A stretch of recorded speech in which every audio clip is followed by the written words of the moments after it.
Today I'm announcing the United States. Sie ahnen vielleicht, dass es eine spannende.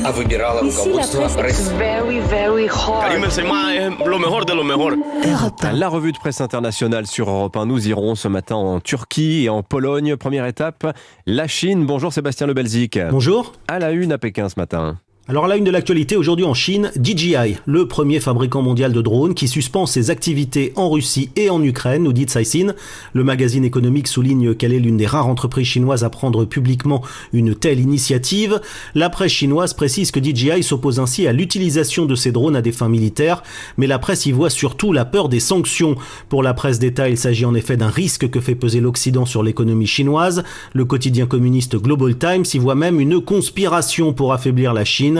La décision de DJI est le résultat de ce chantage aux sanctions et les entreprises chinoises ne devraient pas s'y plier, souligne le quotidien nationaliste plus virulent que jamais et qui conclut en disant que les Occidentaux sont des suceurs de sang. Merci Sébastien. Direction Ankara maintenant. Bonjour Rémi Trio. Bonjour. À la une, de quoi parle-t-on en Turquie ce matin ? Du déplacement prévu aujourd'hui de Recep Tayyip Erdogan en Arabie Saoudite. Première visite depuis l'affaire Jamal Khashoggi, souligne Cumhuriyet. Son assassinat au consulat saoudien d'Istanbul en 2018 avait ouvert une période de tension entre Ankara et Riyad, rappelle Sözcü. 26 ressortissants saoudiens étaient poursuivis en Turquie, mais le parquet d'Istanbul a décidé au début du mois de renvoyer le dossier à la justice saoudienne.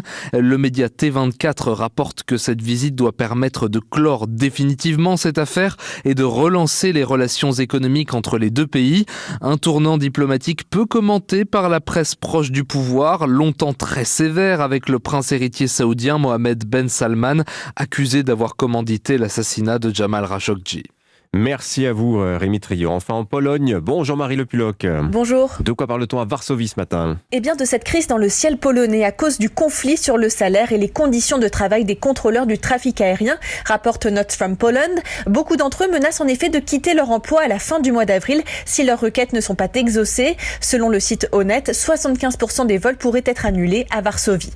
Face à cette menace, le gouvernement se prépare. Si aucun accord n'est atteint d'ici le 1er mai, le gouvernement a déjà préparé une réglementation, écrit le site Honnête, avec des horaires de fonctionnement très restreints pour le plus grand aéroport du pays, l'aéroport Frédéric Chopin. Ouverture 9h30, fermeture 17h au mois de mai. Et ajoute la télévision TVN 24, 32 destinations prioritaires ont été décidées, dont Paris, Londres ou encore New York, avec une compagnie aérienne autorisée à voler pour chaque ville. Merci Marie Le Puloc, allez à suivre sur Europe 1 dans